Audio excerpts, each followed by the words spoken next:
This time on the podcast, I spoke with songwriting brothers Henry and John Tydeman of Brighton-based band Barbara. Barbara stand out for the crowd for their 70s style, both in looks and sound.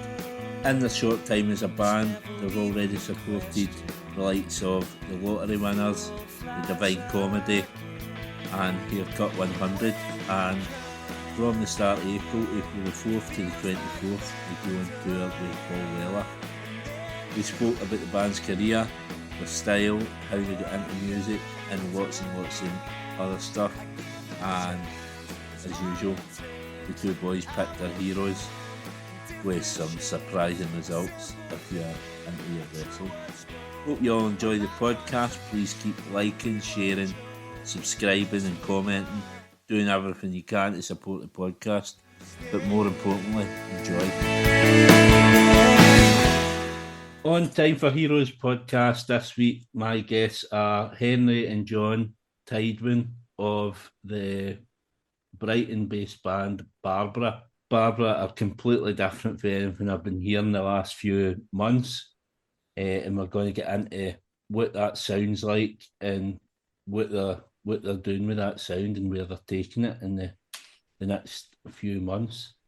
But what I like to do at the start, take it back to the start. What was life like for you two boys growing up? Whereabouts did you grow up, and how did that start your musical journey? Well, we grew up. Well, firstly, thanks for having us on the pod, Martin. It's our pleasure. But me and Henry, our dad used to run a record shop in Brighton in the 80s called Subway Records. So he's always had an extensive kind of collection of vinyl. But I don't think sort of pop music was ever thrusted upon us. We learned the violin and the piano when we were little kids. So maybe there was, if anything, a slight resentment towards music, because when you're being, forced to play the violin at a young age, it's like it's kind of you kind of do it begrudgingly, and you come to kind of hate the music. And then eventually we kind of started listening to more and more kind of vintagey sort of stuff from the 70s, and then eventually, we kind of, our dad could act as a kind of you should, have you heard of this person or that person, as a kind of as someone that has been there and experienced all that kind of music, and then we started basically playing songs separately at the piano. And then I said to Henry a couple of years ago, before Barbara was a thing, if we're going to do music, we should definitely do it together, because it kind of makes so much sense, really. Brilliant. What's your take on that, Henry? That is kind of the whistle stop version of what happened. I can add a few little things that I remember. We definitely had, and we still have it, a big Beatles chord book, which is a fantastic thing if anyone ever wants to get young kids playing Beatles songs. It was every single Beatles song, so that's hundreds and hundreds of songs, but the chords written out in the simple kind of, in the most simple way. And we must have got that when we were 12 or 13, and we spent many, many hours, I think, between the age of about 13 and 16 or 17, just playing those songs together. And it's an obvious thing to say, to kind of heap praise on the Beatles, but there's no better way into kind of playing pop music than those kinds of songs. So we did lots of that together, and I think that was probably the first time we started doing things like singing harmonies together as well. But at that age, I don't think it was ever something we took too seriously. And then we kind of went off and went to university and studied and did different things. And like John said, a few years ago, we thought, we love music, we loved doing it together when we were younger. Why not have a crack at doing it together? And that's kind of brought us to where we are now with the band, and obviously the songs, our own songs, writing our own songs. So yeah, that's something I can add.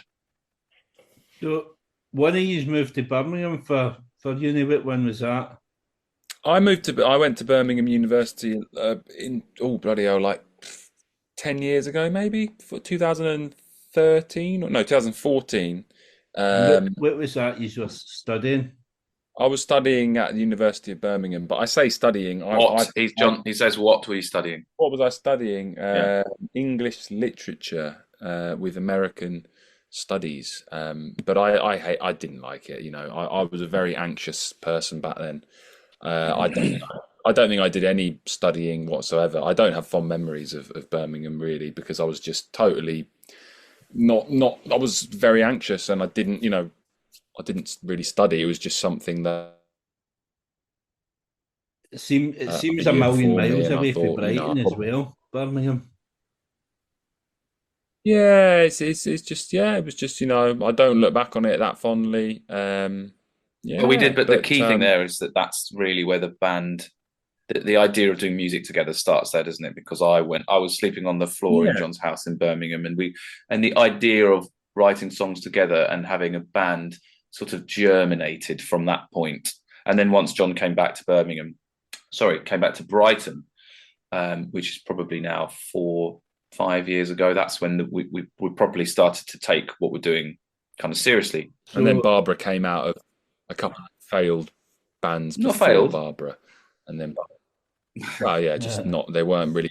We were chasing the industry, and it wasn't very fun, and it wasn't working, and it was born from an unhealthy place, and then we restarted with Barbara in September 2020, and much more fun, much more relaxed. We did it for us, and yeah, it's just become very fun and very chilled out, really, which is kind of the way I like things really to be.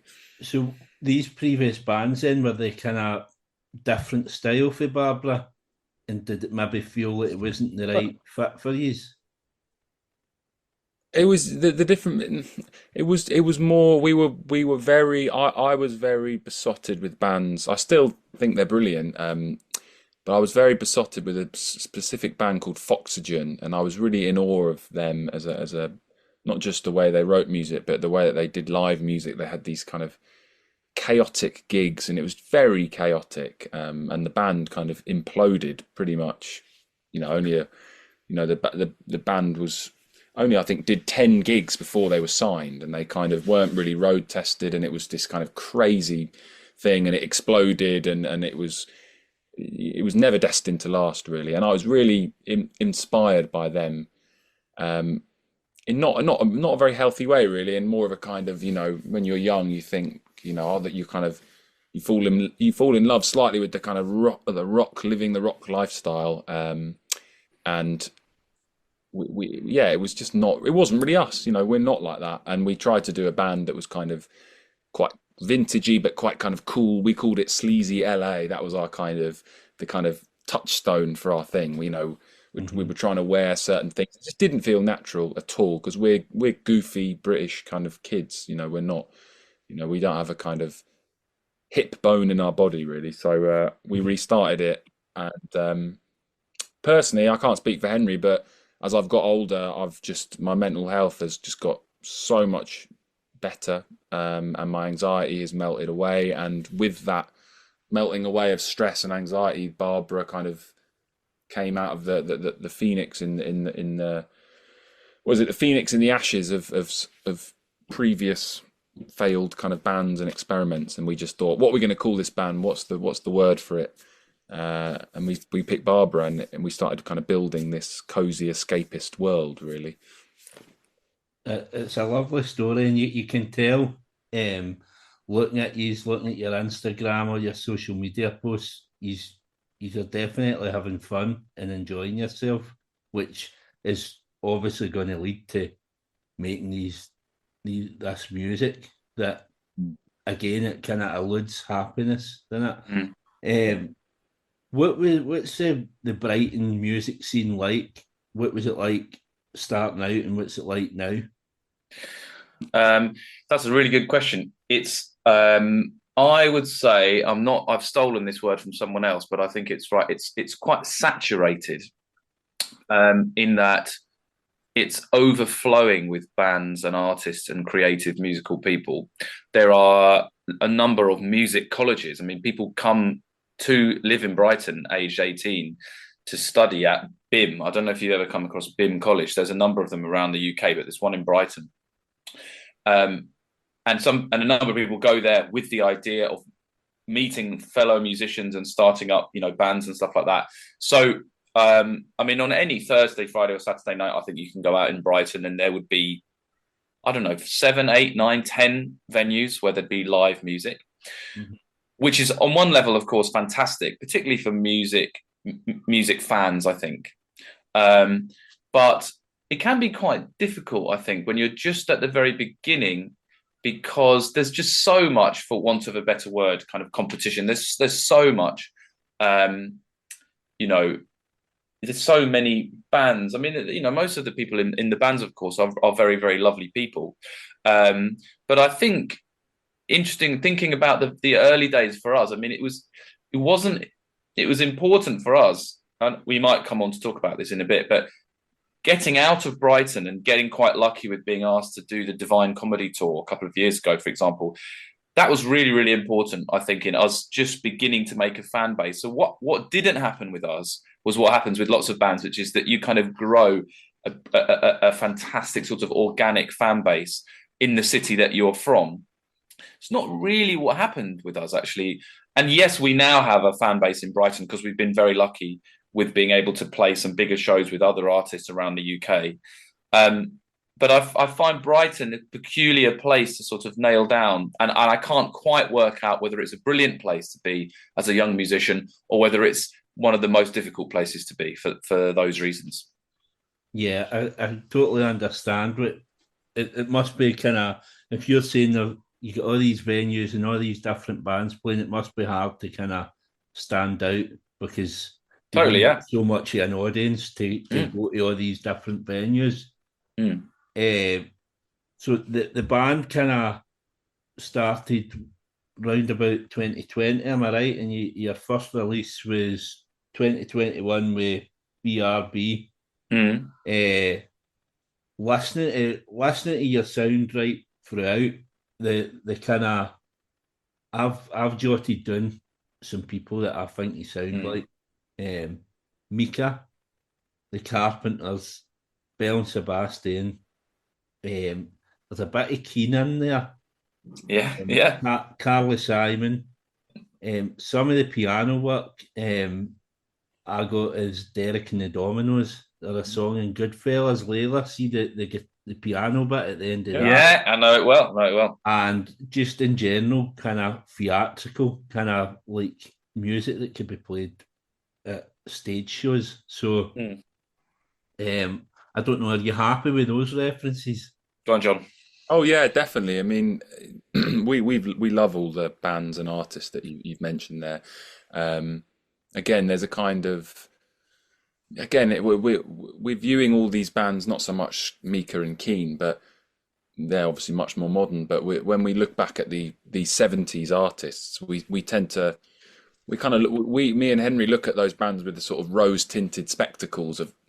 But I always have to remind myself that those bands were insanely popular at the time. They were the pop music of the time, whereas I love those bands. I love listening to 70s music now because it's my little corner, it's my escape, and it's I don't know that many people that like that kind of music that are my age, and I like to do I like to find a CD in a charity shop, for example, I don't know, a Carly Simon record that's perhaps not her biggest record. It's it's something that maybe is something that she would have put out in the late 70s or something, and just picking it, and it's my little thing I found, and it's 99p, and I put it on and I listen to it, and I'll hear one or two songs that are just brilliant. And I love, discovering new music, but that's old. You see what I mean? I love that kind of. Me and Henry are not big Spotify users at all because it's so intense. There's so much just thrust at you. I like the kind of slow process of, and Henry taught me this. This is not something that, I was the definition as a kid of someone that likes singles. Albums boring. I remember my first album I bought was Hot Fuss by The Killers, and I just loved Mr. Brightside. I used to sing that song again and again and again, and I would not listen to the rest of the album, but. There's a kind of mindful joy of picking your way through an album and really trying to, give it a couple of listens and seeing what you can kind of find in it. And whenever I chat to kind of young people today, and sometimes you get the odd young person at one of our gigs, and they will be, and they'll say, "Oh, I collect CDs or whatever," and it's really nice because you kind of you feel like we're a bit of a dying breed, people that buy CDs that are under 30. You know what I mean? It's Yeah. quite a rare thing. So it's always, yeah. I feel bad because I've never really got into the vinyl. So I still buy CDs. I never play them. I've got a big wad of them there, but my CD player's crap. Really. So I do listen to most of my music on Spotify, but I constantly buy CDs. Mm. Um, Yeah. but okay, I've never really got into the vinyl. I like the idea of it, but Too expensive. I can't get into vinyl. I buy vinyl secondhand from charity shops, but there's a lot of easy listening stuff that you got to get through. But it's I don't understand how you can go to HMV or whatever and there's a Beatles re-release £45 vinyl. And it's like, yeah, like I don't know how. It's either that and spending a fortune on a new bit of vinyl, or it's spending whatever, it's like £7 for Spotify to get every single song in existence. There's CDs is a nice middle ground for me. It's kind of, you spend £6-7 or whatever, and you get a nice little CD. But I can see why people rely on Spotify, because it's just economically makes so much more sense. I'm going to touch on that a bit later anyway. The kind of Spotify and your kind of what you're doing, kind of Mm. maybe against that in some ways. But I so obviously debut single BRB. You had another two singles out that year, Mm. but you also supported the lottery winners. Yeah. That Do you I know mean do you know them, Martin? I've not really listened to much of their music, but I Yeah. know that they're doing big things. I mean, they're quite well supported, I think, through this feeling. Yeah. And they've been on a lot of lineups with other bands that I've Mm. seen. Uh, what I do know about them, obviously, I'm a big fan of Embrace, and Ah. I think they supported Embrace on a tour, and I don't know that there seems to be there was a problem. I don't know with stage times or something, and Yeah. a lot of the Embrace fans didn't like them, and there's been Ah. like a battle raging online ever since with them. So, Okay. I, but I mean, by all accounts, for what I hear, they're really good. So you Yeah, that was supported great. them. That was. And actually, this interview has timed. You've timed this very well in relation to the lottery winners, because not only did we do our very first ever show as Barbara, supporting them in 2021, we actually supported them 2 days ago Yeah, in a venue in Brighton. So um, it was interesting to see. In a way, I mean, musically they're quite different to Barbara, but as John said on stage, actually, so said something like this. I'm paraphrasing him. They're quite an inspiration to a band like us, the Lottery Winners, because having supported them in 2021 and then 2 nights ago, we've seen what a band of their size can do in terms of increasing its fan base if you work very, very, very hard, basically. So in 2021, it was in a room above a pub in Brighton to 80 people. mm-hmm. And on Friday, it was a venue called Chalk, and there were 400 to 500 people there. So, and on top of all that, I mean, they're lovely people, and they're the fans are great, and all the fans came in to watch us early. But it's quite inspiring, I think, to see what can be done if you work hard. John, would you second that, John? Have I missed anything good about them? Yeah, I mean the lottery winners are. I mean, going back to the Embrace situation, I've got a feeling that I think the lottery winners really went down really well with the Embrace fans, because one thing the lottery winners do, which is incredibly inspiring and really impressive, is that that they obviously amazing band in their own right, but also they're an amazing support band as well, which is quite hard. It's quite. I mean, a lot of the times, I mean, I don't go to that many gigs, but a lot of the time when you go to gigs, people are just kind of looking in, chatting to each other or looking at their pints or whatever, or not really interested in the support band. Mm-hmm. But the lottery winners have done some amazing support tours and support shows, and if you look at the socials after the hunt, they get hundreds of comments of people saying, "Oh my God, that was amazing, that was incredible," and that's something that we really try and replicate when we support artists, and I'd like to think we're quite good at converting fans, because it's you can only you got to you got to play with the cards you're dealt, you know what I mean? And you've got an opportunity to play. Let's say you're supporting the Divine Comedy, you're playing to 2,000 people. That's a great opportunity to put, not only pay homage to one of, if in my case, probably my favourite band of all time, but really put smiles on people's faces as a kind of starter for the evening, and actually get people really, being like, oh, that band was the perfect complement to a really, really great night out. So yeah, the Lottery Winners are a big inspiration for us, and to boot, they're a really lovely bunch of people as well, and they've supported us coming to our solo tour we did off the back of the Divine Comedy. Yeah, they've actually come. They've come to see, but nice. a couple of guys in the band have come to see the Barbara play, so we kind of sort of know them ish, and they're great. That's brilliant. And the song I'd recommend, if we're doing song recommends, is "Burning House." That's the track that they ended their set with on Friday night, and it was really banging and rocking, and it was great. Brilliant. And what I wasn't aware was that was your first gig then? Yeah, but more or less, I mean, in the sense that it was the first time we had been called Barbara, and we'd done a proper show in a proper venue. We'd done little bits with some of the same guys in the band under a different name during that sort of strange COVID period, but we don't really like to count that because really we weren't Barbara. So technically, yes, it was the very first time Barbara went on stage and played. Maybe touching back a bit on how the band works. So obviously there's yourselves used to, which I take it used to are the songwriters. Yeah, that's right. At what point then did you need to recruit other members? Well, I think mine and John's strengths, John, I don't know whether John will agree, our strengths, we're not virtuoso players. We're kind of jobbing players in terms of playing our instruments. And we are good songwriters. I mean, that's the thing that I think we do best of all. And so what we decided pretty early on was that we, to turn these songs into something really special live, we were going to need some really great players to join the group. And we have been really, really lucky with the guys that are in the group. I mean, they're all absolutely fantastic. They're all great friends of ours, but they're really, really talented players. And it's important, of course, to have a good song and good lyrics and a good tune.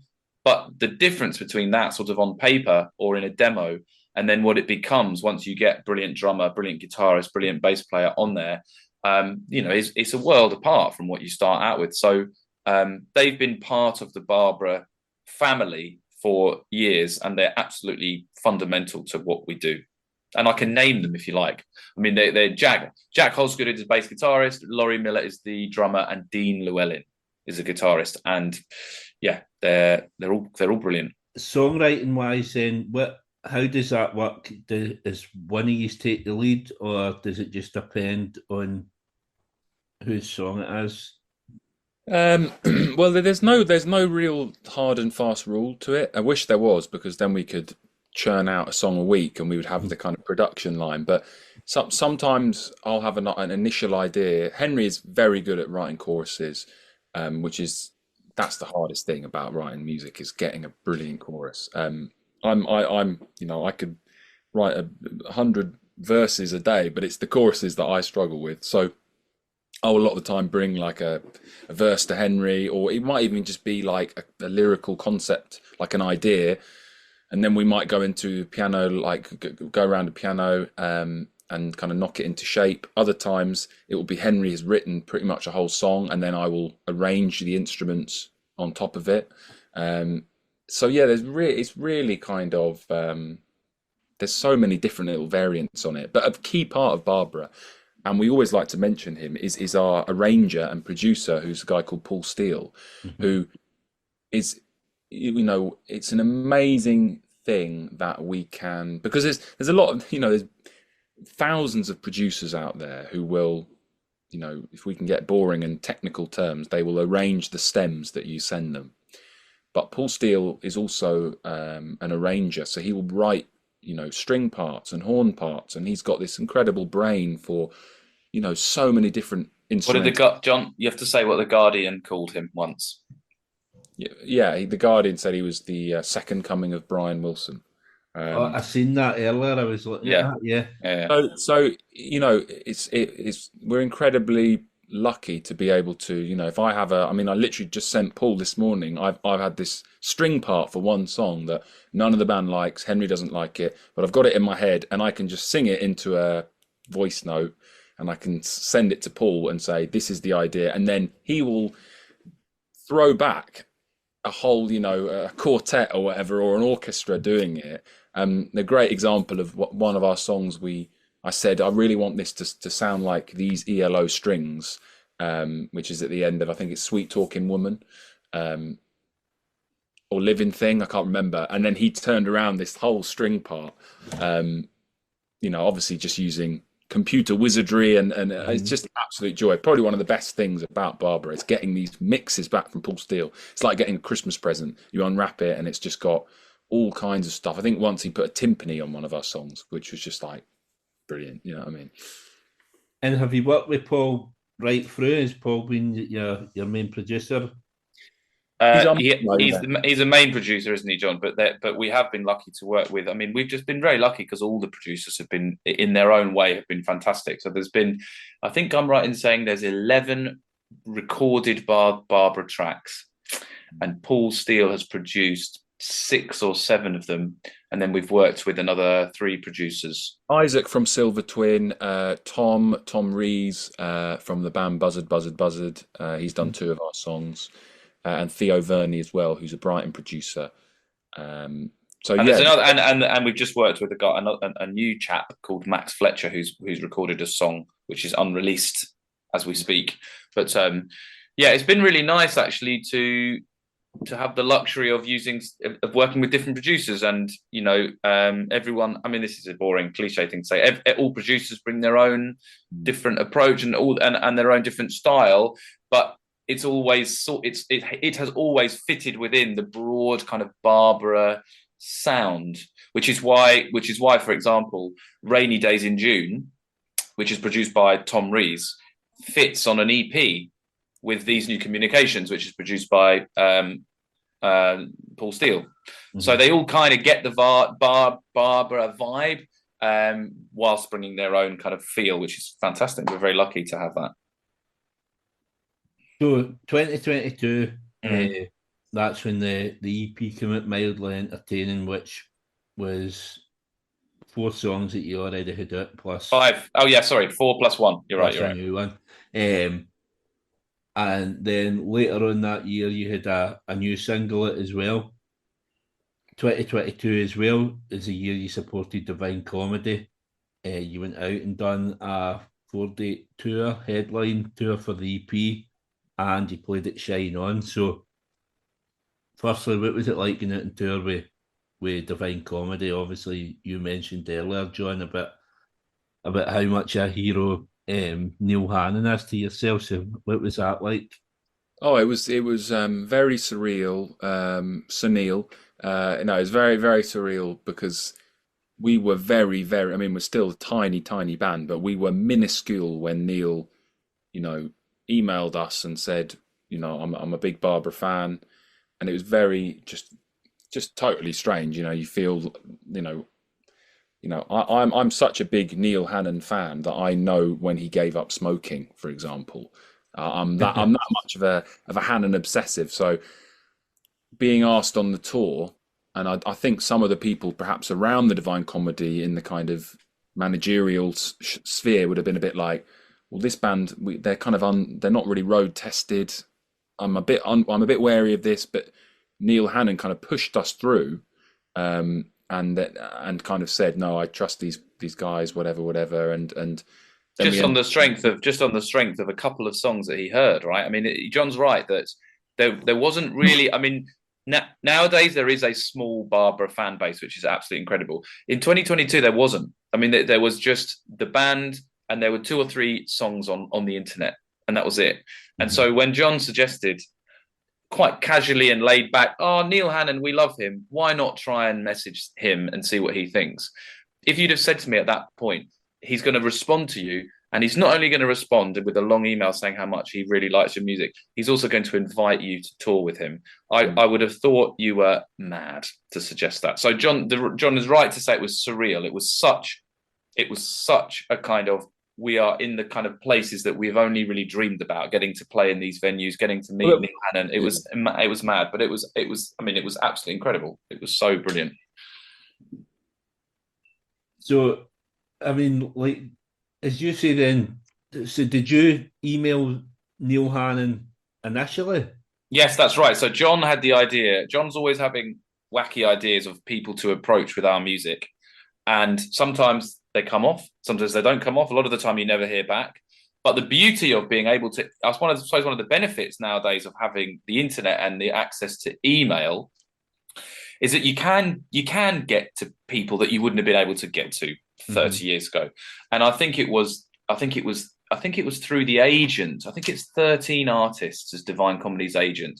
And we sent a long email to them saying, if you could by any chance forward this to Neil Hannon, that would be absolutely incredible. And some brilliant person at 13 Artists, who I don't know and I've never met and I probably never will meet, has done us an absolutely solid favour there, because they did decide to forward it on to Neil Hannon. And from there, like John said, we heard back from him. He said how much he liked it, and very soon after that, he said, "Yeah, do you want to come and do six shows?" And it wasn't like, it was 6 of the biggest shows on the tour. It wasn't like, we'll do. But actually, Henry, on the warm up. If you remember, they originally said they said, "How many shows would you like to do?" And I think there were 52 dates on the tour, and I think we had to financially think about it, because obviously we wouldn't have been able to afford to do. But we don't know, John, do we, for certain that they were off? It wasn't that they were offering us all 52 at that point. We should be clear. They were saying, how much can you do?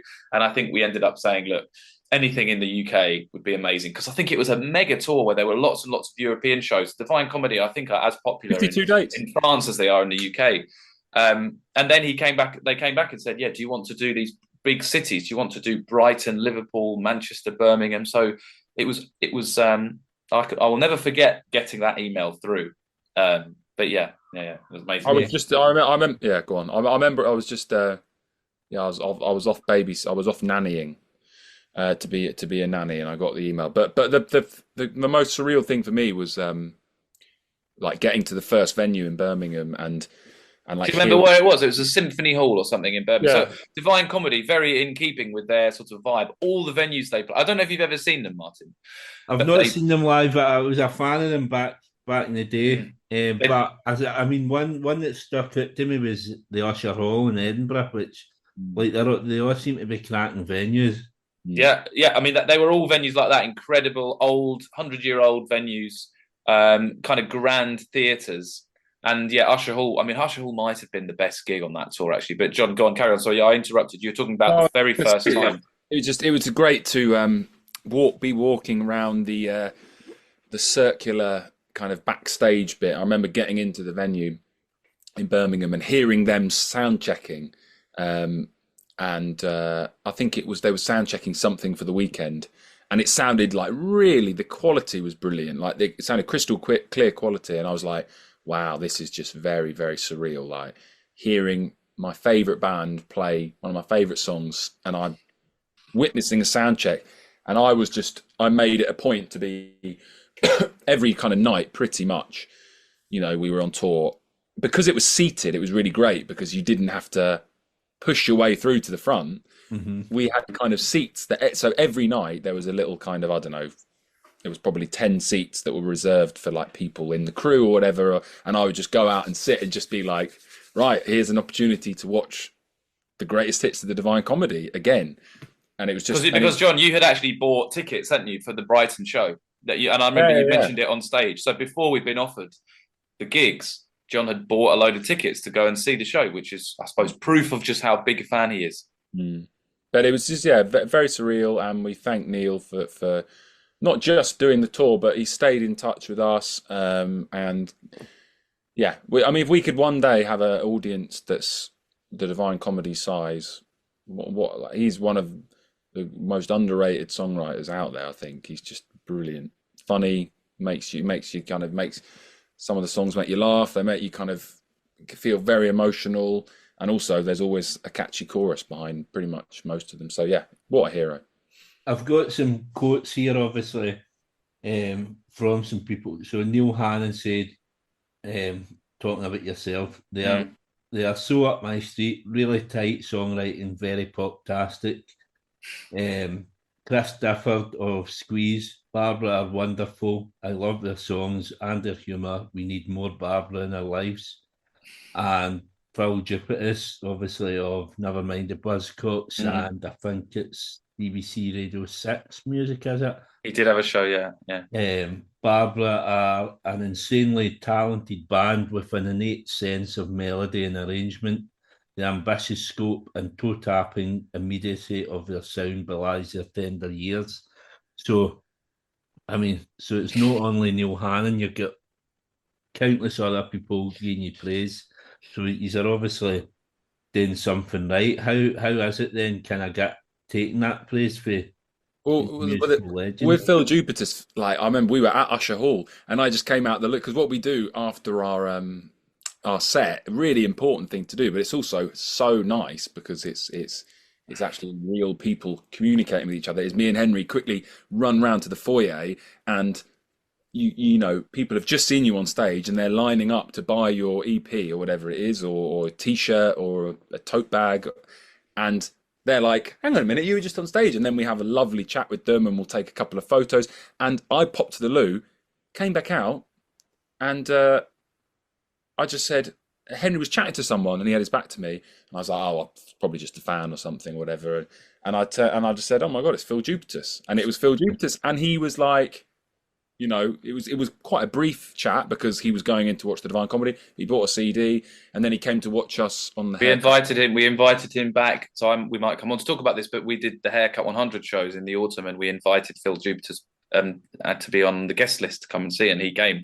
So he's been particularly great, actually, with supporting the band and saying lovely things and doing things like, you know, posting about us on his Instagram, where he's got thousands and thousands of followers. I mean, that kind of thing really does make a big difference, right? I mean, we might not be massive social media people, but you know, in day and age, that kind of stuff makes such a difference. And so, but all of those comments are amazing. Chris Difford, absolutely brilliant. So yeah, so it's all still a bit strange and new to us to have these people who are heroes of ours saying that they think we're good, basically, and it's inspiring. It's something Chris Difford says, who's written some, you know, the best pop songs of the last 150 years. If he says their songwriting is very good, I mean, it does make you think, come on, it's worth us sticking at this for a while longer. Do you know what I mean? Yeah. Because someone who's really, really great and is a hero of ours is saying that we're very, very, he thinks we're good too.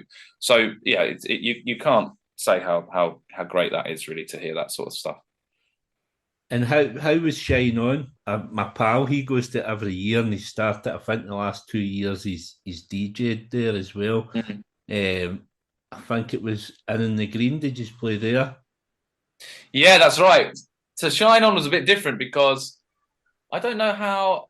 I think Barbara was slightly.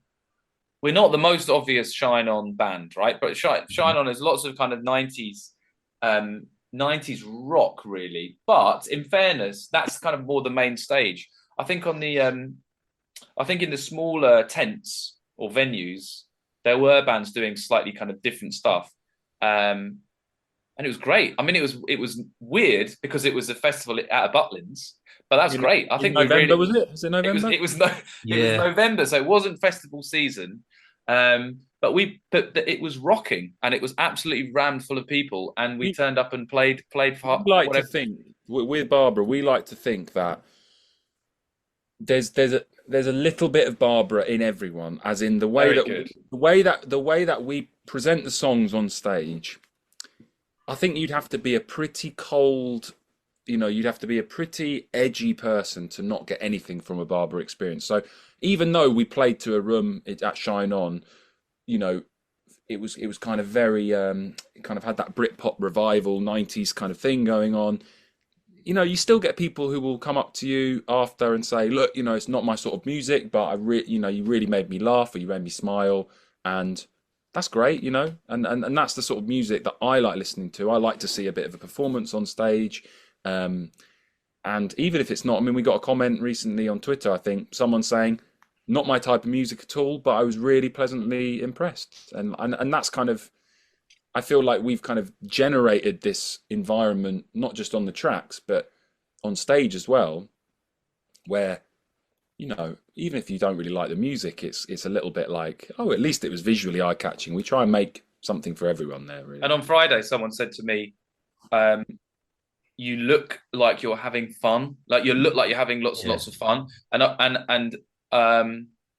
that I have noted. I've gradually realised that has become. That's a really important part of what Barbara are doing as well. I think it's so important when someone having fun and appearing to have fun also, because I mean there are lots of brilliant bands, really brilliant bands who don't look like they're having fun on stage, and that's part of their shtick, right? That it's very serious. But I think, in a way, we're sort of a reaction. I'm not going to name bands necessarily, but in a way, we're sort of a bit of a reaction against that. I would say that, and John, that you have led that, haven't you? Because but I've led that because when I was young and insecure and anxious, I thought that music had to be really serious and really cool, and I wanted to make really cool music. And then you just realise that Barbara is about leaning into your goofiest aspects of your personality. I say to the band before we go on stage, and I think we've got a really great live performance. I think people like the songs, and then suddenly they come to the stage performance, and everyone in the band, apart from Henry, because Henry's is. I remember someone said about the Who once. The Who are a band that's made up of 3 frontmen, and John Entwistle, of course, who was famously, stationary when he played the bass, really kind of stoic. And the same is with Barbara. Henry is on the keyboard, but surrounding Henry, I say to the band, be as silly as you can, embrace that little kid that's in you on stage in front of a couple of thousand people or whatever gig you happen to be at. Smile and be as stupid as you want, because nothing will be too silly for Barbara. And yeah, we've done gigs before where there's a song about elderly people, and we've worn big old man beards, and Laurie's kind of pretending he's got a kind of hunch as he's playing the drums, and it's all very theatrical and over the top and silly, and that is what I like to go and see. So that's the music and the image that we try and present on stage. So yeah, it's great. Yeah, I mean, it definitely leaves an impression on people, and that's like kind of the genuineness of your personalities coming out. That's what's going to make people want to come and see you again. Same with the lottery winners. This is why the lottery winners are so successful now, because they're authentic. They are totally authentic. And some people might think, it's a bit hokey. It's not posturing at all. You watch the lottery winners on stage, and you know exactly what Tom is thinking or feeling when he plays his songs, because he kind of wears his heart on his sleeve, and that's something that we try and do as well. 2023, another 3 singles out, and looking back on your releases, I don't know if you are aware of this. I don't know if but you've had a release every April and every November. I don't know if there's any plans in that. Obviously I had one of my very first guests was Beans on Toast, and he releases an album the same date every year, and he says it works well because he knows when he's releasing the album, he knows when he's touring it, when he's doing the promo and all that. So I didn't know if there was anything in that with these releases, obviously every April and every November. I think the honest answer to that, Martin, is probably not. Although I suppose it makes sense if you've got a couple of songs in the can and you want to space them out over a year. I suppose doing it every 3 months like that kind of would be it's quite a standard release plan. But no, it's not like, I mean, the reason why we've just broken that is we've just released a song in March. So unfortunately, we've broken that this year. I understand exactly why. We're going to get onto that in a minute as well. So obviously, along with those three releases, you, as you mentioned earlier, you supported Haircut 100. Mm. He's also played a live film gig, in Brighton. Mm. What was that in aid of? Because I see that you started a Patreon. So was that for that? Do you want to speak, John, or shall I say something? No, I mean, it was. So we don't have we don't currently have a manager or a label. So every decision that we make has to be quite economically. It makes sense because obviously, everything costs money, and it's we're constantly, and we were very conscious that we didn't have a live performance video on YouTube. We fans of film stuff at gigs we've done, but it's very kind of homemade, as understandably it would be. And so we thought, let's make some promo videos so that if anyone ever wants to say I whatever, I'm the manager for, I don't know, whatever band, can we see you, a live clip of you? Then we've got a promo clip. And that. But what about saying? I mean, yeah, that's fine. But I think more interesting is the Patreon, isn't it? And having the Patreon, because the Patreon was also something we started in 2023. So it's been going for about a year, and there's not a load of people on there. I mean, there's kind of about 40 people on there, but it's a lovely opportunity to just kind of provide a little bit of extra Barbara content, isn't it, John? Right? We kind of put things like, we do little recommends lists, and we do, people can listen to the instrumental versions, or they can see videos of us kind of doing our own almost little podcast chats about the making of songs and stuff like that. So that's been and I suppose that's another way that people can use the internet to engage, if fans want to contribute a little bit of extra cash. And of course, it's amazing if anyone wants to be a fan and anyone wants to buy a CD or a T-shirt. I mean, that's all incredible. But people want to put in £4 or £8 a month. I mean, that's particularly special. People that want to essentially kind of subscribe to you, they like what you're doing so much. That's amazing. And even if it's just 40 people at the moment, I mean, it's awesome. I mean, it's so brilliant, again, to know that people like it enough to do that. There is a reason that bands and artists nowadays, a lot of small artists, they do everything themselves and they record and produce in their bedrooms, because essentially it costs so. I mean, it costs a lot of, because Barbara songs, a lot of the time they're quite big and extravagant. Mm-hmm. It costs a huge amount of money to make these songs, and because we don't have a label or a manager, we don't have much. The Patreon is so important, and this is why we started the Patreon, because at the time we were like, well, we have to start a Patreon, or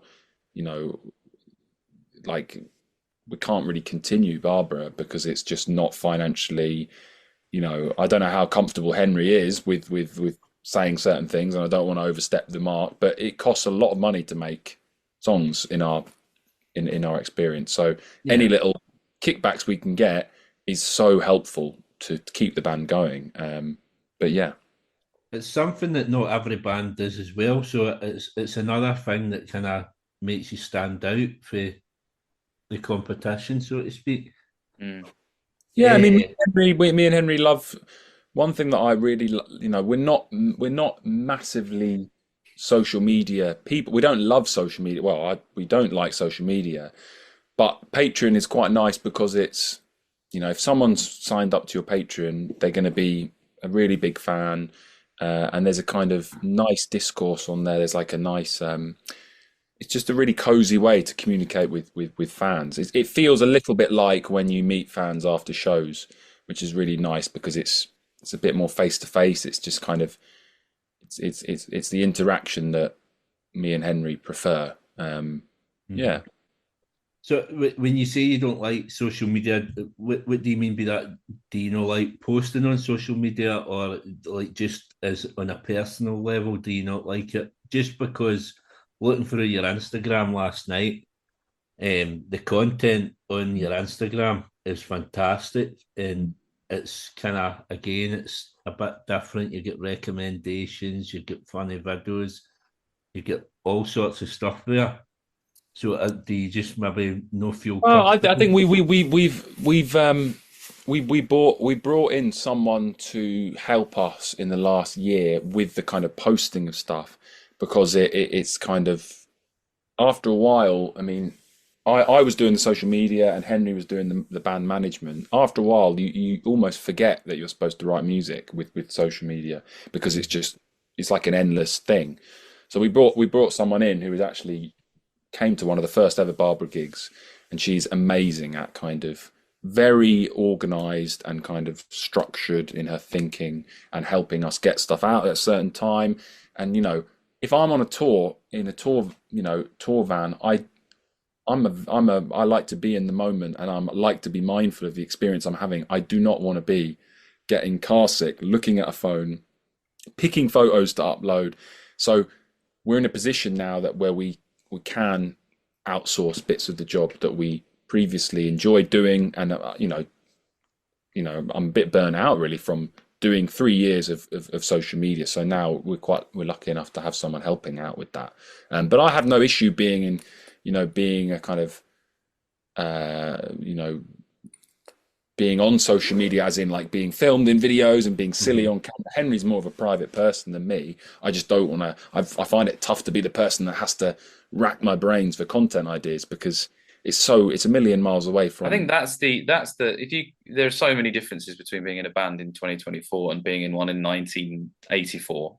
But that's one of the fundamental differences. Is it is almost assumed and a given that you have to be able to churn out content on social media, and that I actually don't think that's a particularly healthy thing.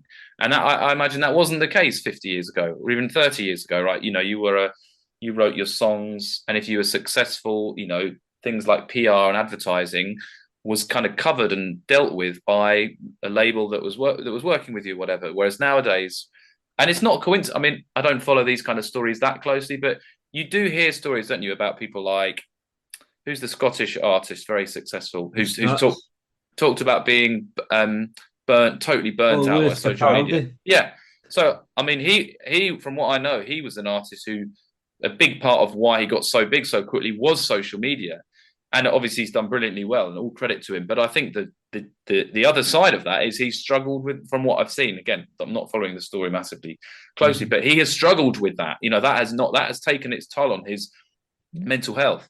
Well, the double-edged sword is that the more that you give of yourself to social media, the more successful and the more personal, the more kind of personal attachment your audience will have with you. However, the double-edged sword of it is that the more you give of yourself to people, the more exposed you can sometimes feel, and it can affect your mental health, and it can make you feel unhappy or whatever, anxious in Lewis Capaldi's case, So I think these things. I mean, I sometimes wonder whether, a little bit like smoking, in 10 or 50 years' time, people will look back at the way social media is used by people today and kind of think, wow, we had no idea how bad that was for people. I mean, I don't use it very much. John doesn't use it very much, but I can feel how addictive it is to just flick onto Twitter and scroll through. And yes, you've got another red dot which says someone's liked.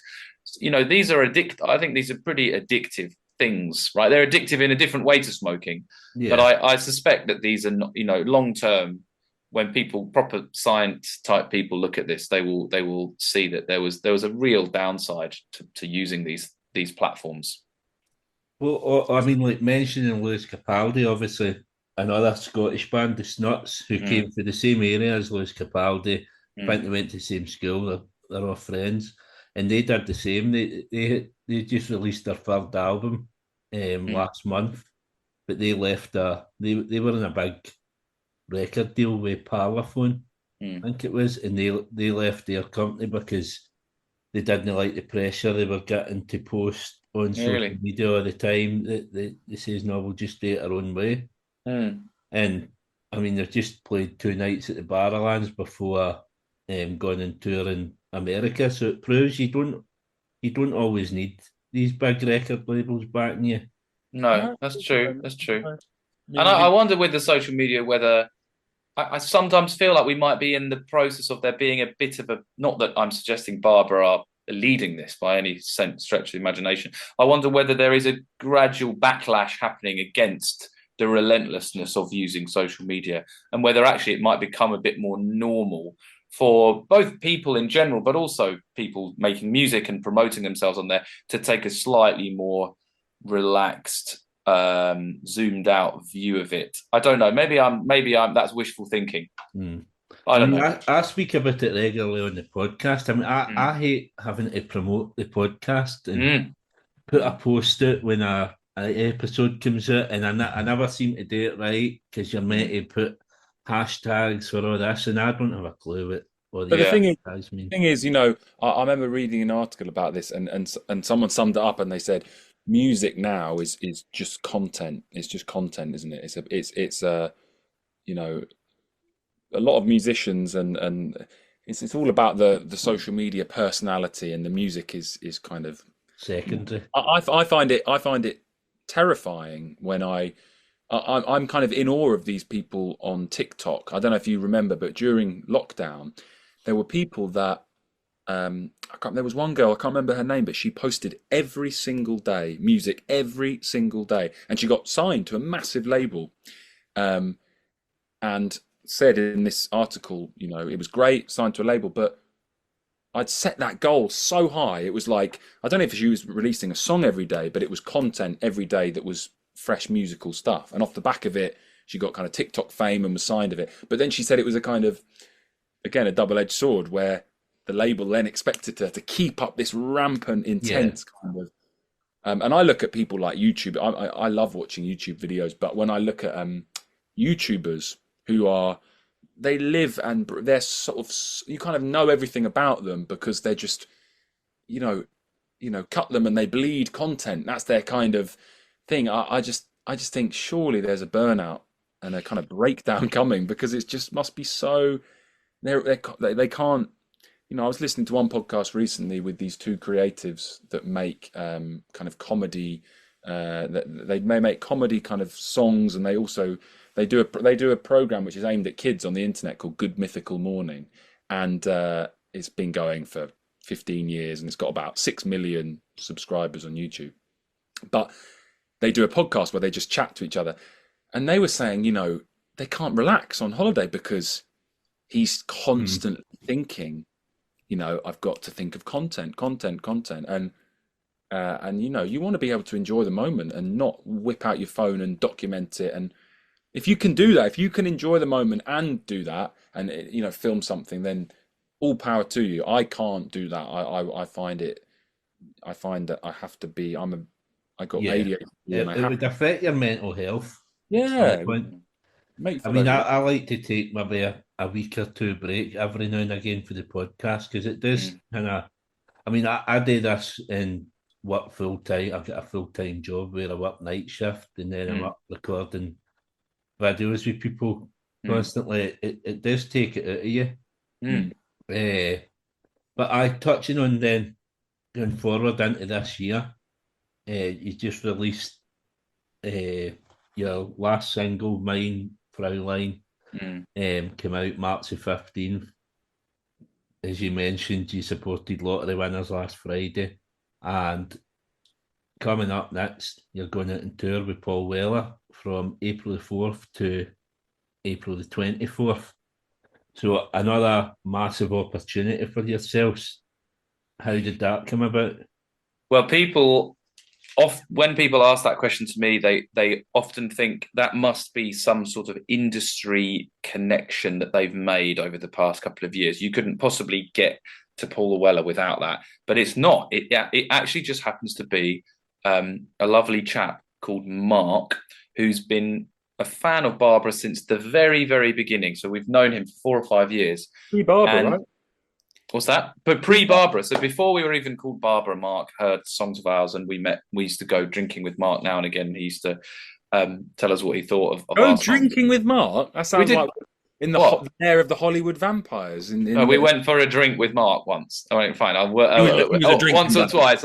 Anyway, he is in the extended Paul Weller family and has said a number of times over the years, I'll try and get some of your music to Paul Weller. Just when the moment's right, I'll do it.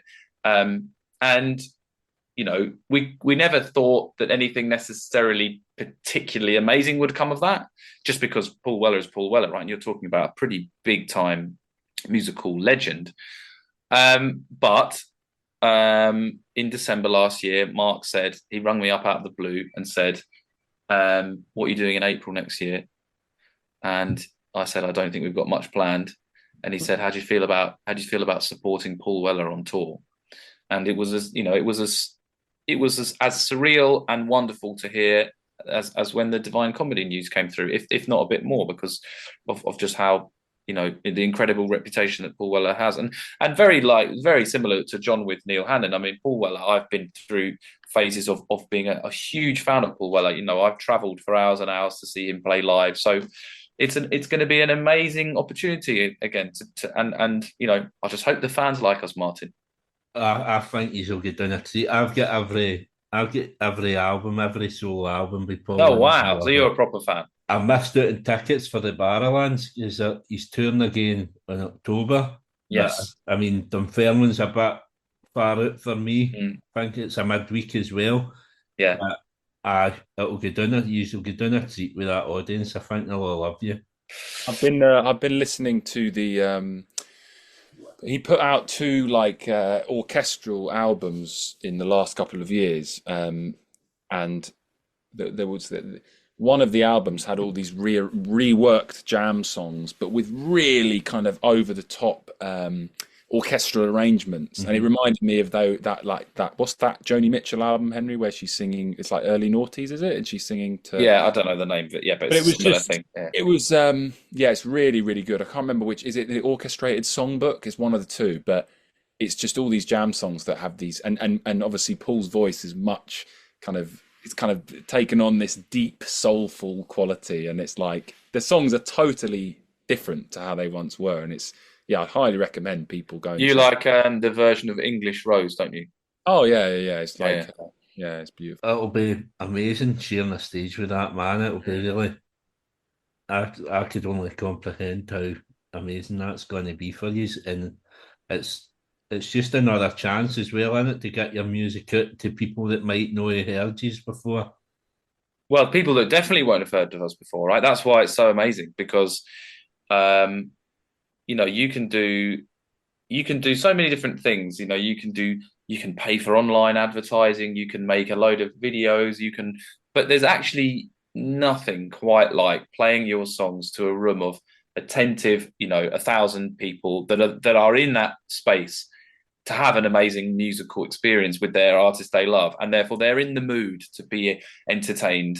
And so there's nothing compares to that in terms of an opportunity to impress people and to make fans really. So, I mean, that's one of the reasons why it's such an exciting thing for us to be doing. And it feels about 1,000,000,000% more satisfying when you play a good show in front of people and you go to the foyer and you're taking pictures with people and you're chatting to people and you can see the smile on their face. It's 1,000,000,000,000 times more satisfying that than going, we ran a really productive social media campaign of advertisements. Yeah, and we saw the likes go up by X% or whatever. Yeah, it's incomparable.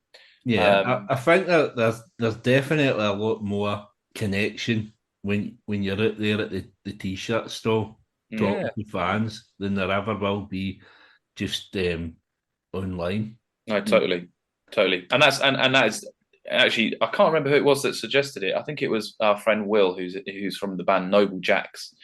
He had been on tours similar size when we just to the DC tour, did Divine Comedy, and he said to us, by the way, guys, you should do this thing of, as soon as you finish your set, run out in the foyer, because we wouldn't have thought of doing that. It just wouldn't have crossed our mind to do that. And that, as John says, that's an amazing 20-minute, half an hour period where we get to meet new people, all of whom or most of whom have really, really loved what we've done. And so it'd be amazing, hopefully, to get to do the same thing every night next month after the Weller Sports. What's coming up then after that, after April? Obviously, you get festival season. Have you got any festivals booked? We've always found, because Barbara have never had an agent, although that might be something that's just changing in the near future, but I can't necessarily say for certain, because we've never had an agent. We've found getting on festivals really, really difficult, actually.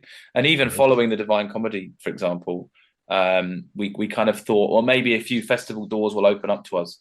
But actually, the summer of the last 2 years has been the quietest period for us. I think that from what I hear, festivals generally are, not that it's a closed shop, but you need to be with an agent. You need to be with a good agent who knows the right people, because there are so many bands, right, who want to play on these stages at these festivals. So there's nothing locked in yet for the summer for the festivals. I hope that changes. The big thing that we want to do, and we have, I don't think I can say this 100% because it's not technically been announced, but we are planning our second kind of physical release to come quite soon after the Weller shows, which we're very excited about. But I shouldn't really say we've not actually announced it yet, so it would be unprofessional of me to do that. But we certainly plan a big release soon in the late spring, basically, which we're looking forward to very much. Brilliant! That all sounds amazing. But obviously, mentioning like the festivals, what I see with these festivals, and you look at the lineups, and they're all very similar, and it could be the same band playing 4 or 5 of the festivals. It doesn't seem very kind of spread out. Yeah, and I suspect that's because of the way the sort of industry works with powerful agents who represent, whichever band it is that you're thinking of, and has great relationships with all the festivals, so it can be a hard thing to do, actually, to get noticed on the big festivals. I mean, we've always thought that we'd do pretty well in big festivals, and that if you give us a chance to play in front of 5,000-10,000 people, we might be, they might quite like what Barbara are doing, but it's not something. It's harder than you might think to kind of get those spots. But we keep going, keep trying. It will come right. Brilliant. And also, like, the important thing of all that is to make a.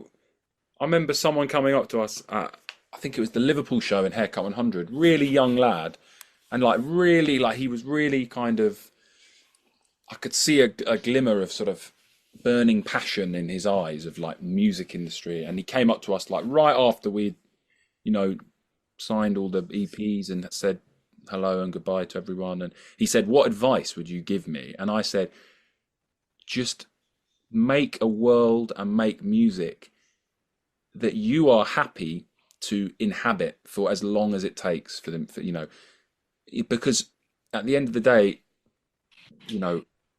getting on festivals is not the be all and end all. Like, you can still build a fan base in your own organic kind of way, and yes, just go slowly and take your time and build that world and build the songs that you are totally happy to live with. Of course, it's nice to have people to listen to music, but part of the joy is the creation itself, and taking time over the writing, the recording, and the making the album artwork. And don't get too hung up about getting these concrete achievements like festivals, you know what I mean? Because at the end of the day, like, sometimes doors open because of other things, but the Paul Weller thing came about in a totally un-industry related way. So there's no hard and fast rules to sort of success or whatever. Just enjoy doing what you're doing, really.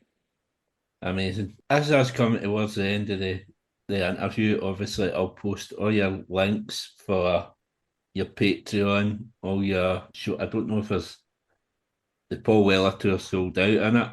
That's right. Yeah, that's right. But I'll post links to all your socials. I'll post links to your Patreon and all that. But the last bit of the podcast, obviously, it's called Time for Heroes. As I mentioned to you before we came on, the last bit is, if you could give me 4 heroes to come for dinner, why are your heroes, and what would you cook for them as well?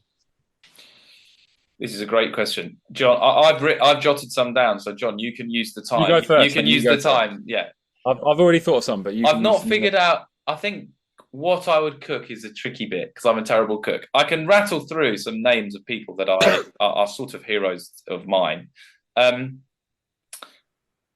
I chose one musical hero. One of my songwriting heroes is Randy Newman. Actually, one of the only other podcasts that I've guested on before today was a Randy Newman podcast. Right. Because I'm such a big fan of Randy Newman and his songwriting. I love the way that his songs tell stories. There are characters in his songs who you can close your eyes and picture them. And I've tried to do that in my own. In our songs, we try to have characters, and that are experiencing events and things are happening to them. They're like short stories. They're like short pieces of fiction, and it's incredible how he's done that over so many years. And I think Randy Newman is an artist I recommend to everyone, because for too many people he's just known as the guy that sings the Toy Story song. Mm-hmm. But actually, Randy Newman wrote 5 or 6 brilliant albums in the 1970s that I'll always go back to. So I'd love to meet him. He'd be brilliant. I've written down a couple of writers, because sort of linked to the last one.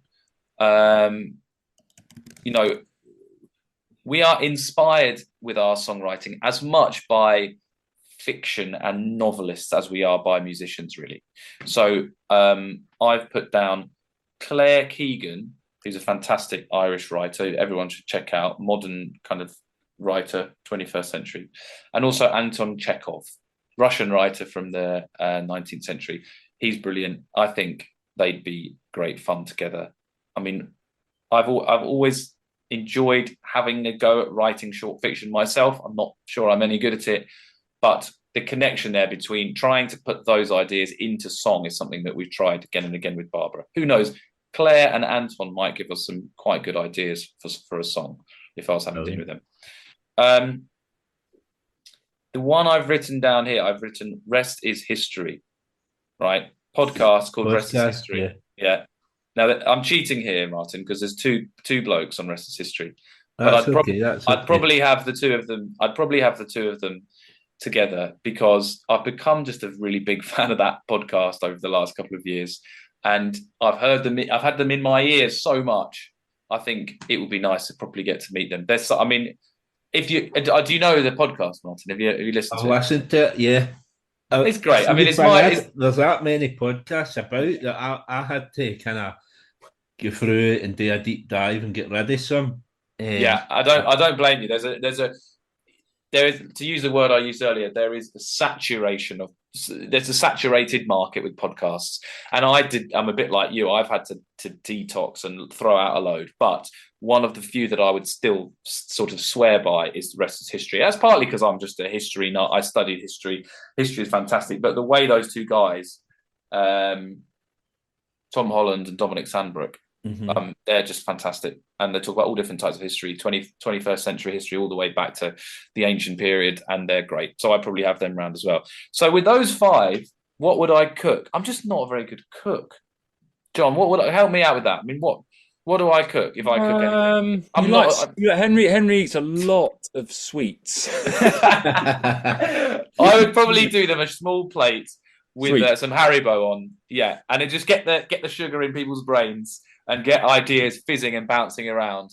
And I'd then, if they wanted hot food, I might get John to cook, or I might get a takeaway or something. I'm just not. I mean, that's not a talent box that I can tick, I'm afraid, cooking. But there you go, sweets. I mean, who could possibly complain about that? It might be the first time MD's ever picked a plate of sweets. Well, there you go. First time for everything. John, come on. Who are yours? Well, mine probably go a bit quicker, because I don't know how many people Martin will know of this. Because Martin, I'm a big wrestling fan. Oh, pro wrestling fan. So I probably, I'm also I'm a fan of people in any discipline that have they've got the potential to be introspective and sensitive, but that might not be what they're famous for. So, for example, one of my first, Noel Fielding, the comedian, I think whenever I see him on these chat shows or in podcasts or interviews, he's a really funny man, but he's kind of gently funny. He's not the kind of Robin Williams character where it's like so intense, and he's just very easily funny, and he's just very he's fantastic company to spend time with on these shows. And I've always thought, oh, I reckon he would be a really wonderful person because he's very self-effacing and he's very grounded as well as having quite a zany kind of sense of humor. Um, Kind of building from that as well, I would have Dean Friedman, who we're actually playing Dean Friedman's micro festival, Songfest in August. And Dean Friedman is again, a big Barber inspiration because he is someone that has been making music for 40 plus years and has just always carved his own cozy little path through the woodland of the woodland of the music industry. He does a lot of the album artwork is kind of done by himself, and he makes these sort of strange hand puppet videos, and he kind of he's a kind of multimedia. He calls himself a multimedia man, so he's a great artist. With loads of great songs. But again, super down to earth. I just think he would be really, really brilliant company. Him and Randy Newman would get on well, wouldn't they? I know we're not fusing them together, but if we were fusing them, I think Randy Newman and Dean Friedman would have a lot to Martin, Martin, have you ever heard any Dean Friedman? Any kind of Ariel, Lucky No, I Star? haven't. Oh, really? I'll check it out though tonight at work. Yeah, big 70s artist bigger actually in the UK than the USA. But he does these shows now, and every time he does a show, it's usually to a couple of hundred people in like a little theatre in England, and he will always film the audience, and it's just so great that a kind of small artist can go for 40 years with this. Talk about a passionate cult following. Dean Friedman's cult following is just brilliant. And then I'd probably just throw in a couple of wrestling personalities just to spice things up. My favourite wrestler of all time, Shawn Michaels. I'm not sure the conversation would be that interesting, but I could grill him on his career. And then there's a very funny, I think he's Georgian, he's from Texas, I can't remember, but Jim Cornette, very famous kind of wrestling. So I bet you didn't think, Martin, that we were going to go in that direction. No, I wouldn't have thought it. No, for Barbara, no. But but there's a lot of wrestling stuff we do on stage. There's not a lot of wrestling stuff. There's a lot of posing and silliness, and I'd quite like to eventually have some wrestling. You know that Arsenal have some wrestling on stage. Good. No, but I tell you what. Listen to this, Henry. Did you know that Arsenal come onto the pitch after half time? The person that does the sound plays a different wrestling theme each. Really? Okay. Yeah, so I'd love to do that eventually. Get some, obviously, I was a wrestling fan when I was young at school, right? Yeah. And obviously that's Shawn Michaels. You picked him. My auntie and uncle stayed in America, and at that age they sent me over wrestling figures, and I think I was the first person in my class to have the Rockers. Oh wow! They were my favourite tag team, and I literally had the figures 2 weeks, and Shawn Michaels kicked Marty Jannetty through the window. Barbershop. Yeah, the barbershop. I was heartbroken. Yeah. Wow, that's early 90s. That's and probably the figure you would have had, Martin, would have been the little Hasbro figures that are quite collectible now, and they're quite expensive. But yeah, great. I mean, what are you going to cook for them, John? What are you going to cook for all these? Oh, what I cook a really mean gumbo. Yeah, you do actually, don't you? It's kind of like a stew, isn't it? It's kind of like a stew. Yeah, it's a sort of American South, Louisiana gumbo. And I'm sure that would suit Sean and Jim because they're both from American South. So I'm sure they'd maybe a bit of cornbread on the side. Beautiful. Yeah, that sounds good, man. All good picks again, and I don't think many of them have been picked before on this list of heroes that I've curated, so it's nice to hear different names. Any more wrestling memories, Martin? I probably. I mean, can you remember back then, like when Ric Flair? When people used to tape the wrestling, because I didn't have Sky Sports or anything, so friends would tape wrestling and they'd say, right, oh, here's a copy of Royal Rumble. Yeah. And it never used to work because remember you used to have long play and short play, and Yeah, yeah, yeah. whatever it was recorded on, I had the opposite. So I would Really, get really. like this videotape, and then it'd just be a screen of fuzz. So Yeah, well, yeah, you know what, there's a lot of if you know, there's a big crossover between music industry and wrestling because there's a lot of posturing in the wrestling business, and there's also a lot of kind of, and people like, for example, Miles Kane, massive, massive wrestling that's fan. right. Yeah, yeah. So one day we'll start a podcast. I'm sure me and Miles Kane. I have got a wrestling podcast that I listen to, admittedly as well, called Something to Wrestle With, and I listen to it when they maybe take a deep dive on a certain person. Yeah, but something to. Oh yeah, with Bruce Pritchard. Yeah, yeah. Yeah. Bruce Pritchard. Yeah. I love that one. Yeah, I love. Yeah, I can spend all day with the. It's kind of, for me, it's like a guilty pleasure. It might be one of the ones that I've called in recent weeks because I Something to. genuinely have got too many. Well, what I would recommend, Martin, is that Something to Wrestle With podcast is actually part of a network of podcasts called the Ad Free Network. So there's Something to Wrestle With. You've got the Kurt Angle podcast. You've got the Mick Foley podcast. It's all hosted by Conrad Thompson, who is kind of the podfather of all these wrestling pods, and he does these kind of deep dives, as you say. He's got one called Cooking with JR, and JR, the commentator Jim Uh-huh. Ross. He has a podcast. So yeah, they're all on YouTube and little clip form, and I could binge on those all day. I love it. But obviously WrestleMania next month, so I'll have to take some time off during Paul Weller tour and watch WrestleMania.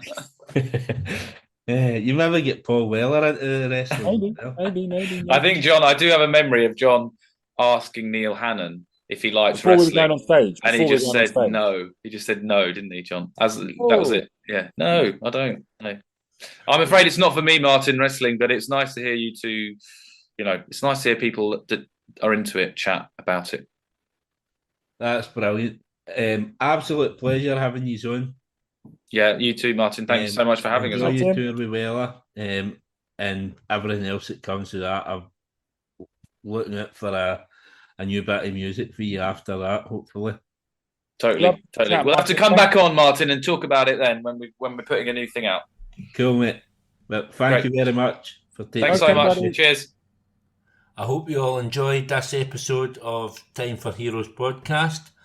If you would like to get in touch, the best way is on the Facebook page, Time for Heroes podcast, or on Instagram at Time for Heroes podcast, or Twitter at Time for Heroes P1, or drop me an email at timeforheroespod@gmail.com. You'll find Time for Heroes on all podcast platforms, including Spotify, Apple, Google, and Amazon. Please leave a review where you can, share with others, and more importantly, enjoy.